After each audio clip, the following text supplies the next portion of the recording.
Assalamualaikum warahmatullahi wabarakatuh. Welcome to my channel Gerang Pinjol. Apa kabar teman-teman semua? Semoga teman-teman dalam keadaan sehat walafiat dan selalu dilancarkan rezekinya dan juga selalu dilancarkan usahanya. Nah, kali ini saya akan nge-review salah satu pinjaman online tentunya yang sudah terdaftar dan juga sudah berizin OJK. Nah, kemarin saya bahas ya beberapa rekomendasi. Saya akan hanya membahas rekomendasinya aja. Nah, kali ini saya akan nge-review selengkap-lengkapnya dan juga bagaimana cara pengajuannya sehingga pinjaman saya bisa langsung di ACC tanpa ribet. Nah, bagi teman-teman yang pernah gagal bayar, kayaknya coba deh ya aplikasi ini, mana tahu bisa langsung di ACC. Nah, sebelumnya jangan lupa di subscribe, like, dan komen dulu channel sini, oke? To my channel Gerang Pinjol. Oke, kita langsung aja. Kali ini saya akan ngebahas salah satu pinjaman online tentunya yang sudah terdaftar di OJK, yaitu adalah pinjaman online Indosako. Nah, ini dia penampakan dari Indosako. Nah, untuk Indosako ini sendiri merupakan salah satu pinjaman online atau pelopor utama dalam industri pinjaman online yang diliris sejak tahun 2021. Nah, di mana salah satu visi mereka yaitu adalah memberikan akses keuangan yang lebih gampang bagi kita calon nasabah. Nah, untuk Indosako ini sendiri adalah layanan pinjaman online berbasis vintage di bawah PT Sense Teknologi Indonesia yang juga udah mendapatkan legalitasnya dari Kominfo dan juga OJK sejak tahun 2021 di bulan Agustus. Nah, ini merupakan ini ya pinjaman online dengan bunga yang sangat rendah, di mana di sini mereka memberikan kita pinjaman maksimal adalah 80 juta rupiah, tentunya dengan tenor 3 hingga 12 bulan. Kemudian untuk bunga hariannya 0,2 hingga 0,3%. Nah, di sini teman-teman juga nggak perlu khawatir akan keamanan data kita.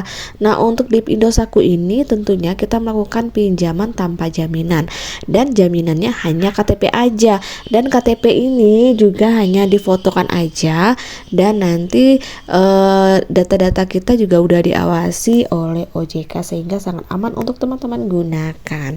Nah, di sini ya untuk bunga pinjamannya serendah-rendahnya yaitu adalah 0,2% sampai 0,3% per hari, dan ini juga udah sesuai dengan AFPI bahwa bunga nggak boleh lebih dari 0,5% per hari. Nah, untuk Indosako ini termasuk ke dalam pinjaman cepat untuk solusi kita karena tingkat kelolosannya adalah 90%, dan ini sebagai contohnya di sini pencairannya sampai dengan 10 juta rupiah, tentunya dengan jangka waktu 120 hari. Nah, bagi teman-teman yang udah mendapatkan pinjaman, tentunya nggak pusing lagi bagaimana cara pembayarannya. Teman-teman cukup membayarnya hanya di dalam aplikasi Indosako aja, dan nanti mereka akan mengirimkan berupa virtual account-nya yang bisa teman-teman bayar melalui bank konvensional yang sudah bekerja sama dengan Indosako. Jadi teman-teman nggak perlu lagi datang ke kantor cabangnya atau menitipkan dana ini ke debt collector-nya atau ke CS yang menghubungi teman-teman. Jadi ingat ya, jangan pernah membayar pinjaman itu melalui rekening ataupun perantara orang yang mengaku-ngaku itu adalah pihak Indosako, karena di aplikasi udah jelas berapa nominal yang kita bayarkan dan juga udah jelas kemana arah kita bayarnya. Jadi ini harus sangat penting sekali teman-teman ketahui ya, nggak hanya pencairannya aja tetapi bagaimana cara kita membayarnya. Nah, di sini untuk data-data kita terlindungi dan sangat aman dan juga bisa diandalkan. Jadi nggak perlu ragu lagi. Nah, jika teman-teman tertarik untuk mengajukan di Indosako ini, silakan dicek bagaimana cara saya pengajuannya. Bagaimana cara pengajuannya? Yang pertama, teman-teman harus download dulu aplikasi Indosako yang ada di Play Store. Nah, silakan klik install sampai dengan proses installnya selesai. Nah, setelah itu teman-teman barulah menyiapkan berupa nomor handphone yang aktif dan juga KTP untuk syarat dalam pengajuan di Indosako ini. Nah, selanjutnya nanti ada yang namanya form persetujuan akses, dimana di sini untuk Indosatku akan meminta kita untuk bisa mengakses berupa kamera, mikrofon, dan juga lokasi. Karena untuk pinjaman online legal biasanya hanya 3 ini aja yang mereka akses. Beda dengan pinjaman online yang ilegal, mereka pasti mengakses semua aplikasi yang ada di handphone kita. Jadi itulah membedakan antara legal dan juga ilegal. Nah, di sini mereka hanya mengakses kamera, mikrofon, dan lokasi. Silahkan teman-teman baca lagi terlebih dahulu. Nah, jika udah setuju dan juga udah paham dengan form persetujuan akses, silakan klik setuju. Nah, di sini ya mereka mulai mengambil atau meminta izin untuk mengambil kamera, lokasi, dan juga mikrofon. Nah, di sini teman-teman berkesempatan mendapatkan pinjaman dengan limit 80 juta rupiah. Ini tertinggi. Kemudian minimalnya hanya 500.000 rupiah dan maksimalnya adalah 80 juta rupiah. Tentunya dengan tenor 3 sampai dengan 12 bulan dengan bunga maksimalnya 0,2% sampai dengan 0,3%. Nah, jika teman-teman setuju silakan klik pinjam, maka nanti teman-teman akan diarahkan untuk dalam proses pembuatan akun. Nah, di sini untuk pembuatan akun teman-teman menggunakan nomor handphone yang aktif, kemudian nanti kode OTP-nya akan dikirim ke handphone yang sudah kita daftarkan. Nah, setelah itu barulah kita lanjut melakukan pengisian informasi, yang mana untuk informasi ada 4 informasi yang dibutuhkan.